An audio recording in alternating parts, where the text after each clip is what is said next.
உலக புகழ்பெற்ற பாலமேட்டில் இன்று ஜல்லிக்கட்டு போட்டி நடக்கவிருக்கிறது. அதற்கான ஏற்பாடுகளும் தொடர்ந்து நடைபெற்று வரக்கூடிய சூழ்நிலையில் இது தொடர்பான மேலும் விவரங்களை தருவதற்காக செய்தியாளர் மதிவாணன் இணைப்பில் இருக்கிறார்.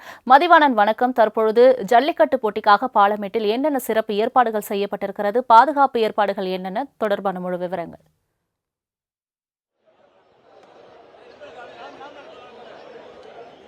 வணக்கம் சலோமி. தமிழர்களின் வீர விளையாட்டு மட்டுமின்றி தமிழர்களுடைய கலாச்சாரம், பாரம்பரியம் உள்ளடக்கிய விளையாட்டு தான் இந்த ஜல்லிக்கட்டு விளையாட்டு. இந்த ஜல்லிக்கட்டு விளையாட்டு என்பது தை முதல் நாள் தொடர்ந்து நடைபெற்று வருகிறது. தை முதல் நாளை பொறுத்தவரையில் மதுரை மாவட்டம் அவனியாபுரத்தில் நேற்று இந்த ஜல்லிக்கட்டு என்பது நடந்து நிறைவு பெற்றிருக்கிறது. இன்றைய பொழுது மதுரை மாவட்டம் பாலமேடு பகுதியில் இந்த ஜல்லிக்கட்டு போட்டி என்பது நடைபெற இருக்கிறது.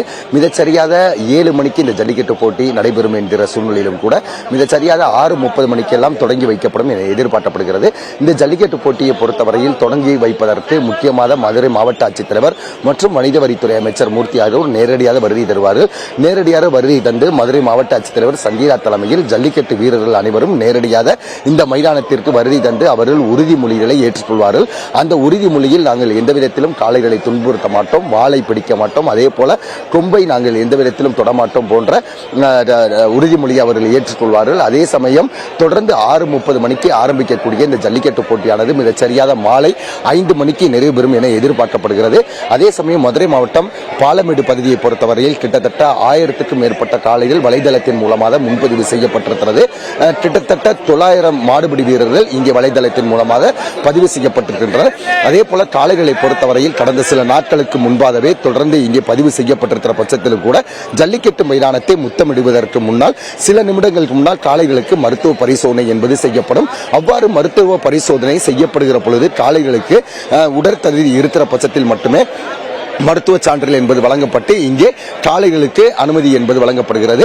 அதே போல காளைகளுக்கு பல்வேறு உடற்தகுதி என்பது இருந்து கொண்டிருக்கிறது. அவற்றில் சிலவற்றை நாம் பார்த்தோமானால் காளையை பொறுத்தவரையில் 4 வயது என்பது நிரம்பி இருக்க வேண்டும். அதே சமயம் 4 பற்கள் முளைத்திருக்க வேண்டும். கொம்பு கூர்மையாக இருக்கக்கூடாது போன்ற சட்ட விதிமுறைகள் இருந்து கொண்டிருக்கிறது. அவற்றுக்கு உட்பட்ட உடற்தகுதிகள் இருந்தால் மட்டும்தான் அந்த காளைகள் அனுமதிக்கப்படுகிறது. அதே சமயம் மாடுபடி வீரர்களும் இங்கே மைதானத்திற்கு வருவதற்கு முன் உடற்தகுதி என்பது செய்யப்படுகிறது. அந்த அவர்களுடைய உடற்தகுதியை பொறுத்தவரையில் நிச்சயமாக அவர்கள் 5 அடிக்கு மேல் இருக்க வேண்டும். அதே சமயம் அவர்கள் போதைப் பொருட்களை எந்த விதத்திலும் அனுபவிக்க கூடாது. அவ்வாறு அனுபவித்து இருக்கிற பட்சத்தில் உடனடியாக அவர்கள் களத்தில் இருந்து நீக்கப்படுவார்கள் என்பதில் எந்தவித மாற்றமும் இல்லை. இங்கே கிட்டத்தட்ட 2200க்கும் மேற்பட்ட போலீசார் தொடர்ந்து பாதுகாப்பு பணியில் ஈடுபட்டு வருகின்றனர். இந்த பாலமேடு பகுதியை பொறுத்தவரையில் வாடிவாசல் என்பது அமைக்கப்பட்டிருக்கிறது. இது நிரந்தர வாடிவாசலாக இருந்து கொண்டிருக்கிறது. ஜல்லிக்கட்டு விழாவை பார்ப்பதற்கு ஏராளமான பார்வையாளர்கள் அதிகாலையிலே வந்து அமர்ந்திருக்கக்கூடிய அந்த காட்சியை நமது ஒளிப்பதிவாளர் காட்டுக் கொண்டிருக்கிறார். அவனியாபுரத்தை பொறுத்தவரையில் அந்த பார்வையாளர்களுடைய எண்ணிக்கை என்பது மிக குறைவாக இருந்து வந்தது. ஆனால் பாலமேடு பகுதியை பொறுத்தவரையில் கிட்டத்தட்ட பார்வையாளர்களுடைய எண்ணிக்கை என்பது எப்பொழுதுமே அளவுக்கு அதிகமாக இருந்து கொண்டிருக்கும். ஒருமுறை இந்த ஜல்லிக்கட்டு போட்டிக்கு தடை வேண்டும் என்று சொன்ன பொழுது அளவுக்கு அதிகமாக பொதுமக்கள் அனைவரும் ஒன்றிணைந்து அதே போல மாணவ மாணவிகளும் ஒன்றிணைந்து கடுமையான போராட்டங்களை முன்னெடுத்து சென்றதனுடைய அடிப்படையில் தான் தற்சமயம் இன்றைய பொழுது பார்த்தோமானால் இந்த ஜல்லிக்கட்டு என்பது நிரந்தர சட்டத்துடன் தொடர்ந்து நடைபெற்று வருகிறது. அதே காரணத்தினால் மாணவ மாணவிகளுக்கென தனி மாடம் என்பது இங்கே அமைக்கப்பட்டிருக்கிறது. தற்சமயம் இன்னும் சில நிமிடங்களில் இந்த ஜல்லிக்கட்டு போட்டி தொடங்க இருக்கிற நிலையில் மனிதவரித்துறை அமைச்சர் மூர்த்தி மற்றும் மாவட்ட ஆட்சித்தலைவர் நேரடியாக இந்த இடத்திற்கு வருகை தருகின்றனர். அதே போல தொடர்ந்து இங்கே பல்வேறு பரிசு பொருட்கள் என்பது வழங்கப்பட்டிருக்கிறது. நேற்றைய பொழுது நாம் பார்த்தோமானால் சிறந்த காளைக்கு டிராக்டர் என்று சொல்லக்கூடிய அந்த விவசாய வாகனம் கொடுக்கப்பட்டது. அதே போல சிறந்த மாடுபிடி வீரருக்கு மதுரை மாவட்டம் அவனியாபுரத்தில் கார் ஒன்று பரிசாக வழங்கப்பட்டது. அதே போல இன்றைய பொழுது நடக்கக்கூடிய இந்த பாலமேடு ஜல்லிக்கட்டிலும் அதே பரிசு என்பது வழங்கப்படுகிறது. குறிப்பிட்டு சொல்ல வேண்டும் என்று சொன்னால் சிறந்த களத்தில் விளையாடக்கூடிய அந்த காளைக்கு டிராக்டர் என்னும் விவசாய வாகனம் வழங்கப்படுகிறது. அதே போல சிறந்த மாடுபிடி வீரருக்கு அங்கே மேலே நிறுத்தி வைக்கப்பட்டிருக்கிற அந்த கார் என்பது பரிசாக வழங்கப்படுகிறது. அதே சமயம் 3வது வரக்கூடியவர்களுக்கு 2 சக்கரம் என்பது பரிசாக வழங்கப்படுகிறது. அதே போல களத்தில் கலந்து கொள்ளக்கூடிய காளைகளுக்கும் மாடுபிடி வீரர்களுக்கும் இங்கே 2 சக்கர மிதிவாதனம் என்பது வழங்கப்பட்டு வருகிறது. உள்ளிட்ட ஏராளமான பரிசு பொருட்கள் இங்கே காத்துக் கொண்டிருக்கிறது.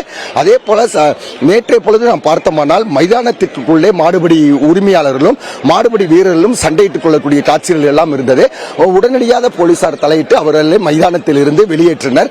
அவதூறான வார்த்தைகள், அருவருக்கத்தக்க வார்த்தைகளை பயன்படுத்தினால் உடனடியாக அவர்கள் களத்தில் இருந்து நீக்கப்படுவார்கள் என்ற தகவலும் இருந்து கொண்டிருக்கிறது. அதே சமயம் இந்த வாடிவாசலை பொறுத்தவரையில் வீரர்கள் கிட்டத்தட்ட 100 மீட்டர் தூரம் காலையிலோடு பயணித்து செல்வார்கள். இங்கே தேங்காய் போன்ற ஒரு நார் என்பது பயன்படுத்தப்பட்டிருக்கிறது. அந்த நாரை நாம் பார்த்தோமானால் கிட்டத்தட்ட மித மெத்தை போல அமைப்பில் இருந்து கொண்டிருக்கிறது. இந்த நார் என்பது தொடர்ந்து ஜல்லிக்கட்டு வீரர்கள் பயணிப்பார்கள். கீழே விழுகிற பொழுது கூட மிகப்பெரிய மெத்தை போன்ற விரிப்பு இருக்கிற காரணத்தினால் அவர்களுக்கு எந்தவித காயங்களும் ஏற்படுவதற்கான வாய்ப்பில்லை என்று தெரிய வருகிறது. அதே சமயம் 1000 காளைகள் 900 மாடுபிடி வீரர்கள் பங்குபடக்கூடிய இந்த ஜல்லிக்கட்டு போட்டி இன்னும் சில நிமிடத்தில் விறுவிறுப்பாக நடைபெற இருக்கிற காரணத்தினால் பொதுமக்கள் மற்றும் ஜல்லிக்கட்டு பார்வையாளர்கள் மிகுந்த மனமகிழ்ச்சியோடு எதிர்பார்த்துக் கொண்டிருக்கின்றனர். சலோமி, விரிவான தகவல்களுக்கு நன்றி மதிவாணன்.